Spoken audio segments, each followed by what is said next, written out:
আমার ছেলে আব্দুর রহমান জিসান গত 20শে জুলাই এই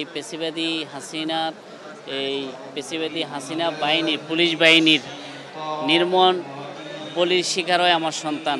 রায়েরবাগ ওদিন যাত্রাবাড়ি থানা রায়েরবাগ। আমার ছেলে ছাত্রদের সাথে এই আন্দোলনে একত্রতা ঘোষণা করে ছাত্রদের মাঝে পানি বিতরণ করতে আসছিল। ওর মধ্যে আমাদের বাংলাদেশের এই হাসিনা বাহিনী পুলিশ আমার ছেলেকে নির্মমভাবে মাথায় গুলি করে তাকে মেরে ফেলে।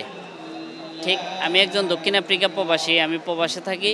আমি যেভাবে আমার ওয়াইফ বহুত সারাদিন ট্রাই করে, আপনারা জানেন ইন্টারনেট বন্ধ করে দিয়েছিল, আমি কোনো যোগাযোগ করতে পারি নাই। ডাইরেক্ট ফোন দিয়া শুধু 16 সেকেন্ড আমি শুনছি আমার ছেলের মাথায় গুলি লাগছে।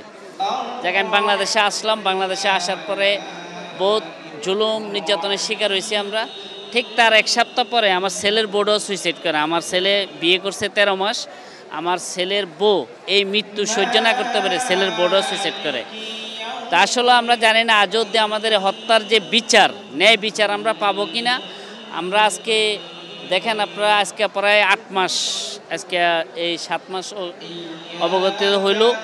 এর মধ্যে আমরা আজ অবধি শঙ্কিত আছে আমরা বিচার পাবো কি না। তা আমার আসলে আমি অনেক টিভিতে অনেক জায়গায় সাক্ষাৎকার দিছি, আর কি বলবো, বলার ভাষা তো নাই। আমার ছেলে তো আর পাবো না, ছেলের বউ আর পাবো না। আমার ছেলে হারাইলাম, ছেলের বউ হারাইলাম, আমার বিদেশের লাইফটা নষ্ট হয়ে গেল। তখন আমার এই বাংলাদেশের জনগণের কাছে যায়, ছাত্র সমাজের কাছে আমার একটাই দাবি, যেন এই খুনি হাসিনার এই বাংলার মাটিতে বিচার হয়, ন্যায্য বিচার হয়। আর যে সমস্ত পুলিশ বাহিনী হাসিনার অর্ডারে এই নিরহ সন্তানদেরকে হত্যা করছে তাদের যেন বিচার হয়, এই আমি কামনা করি।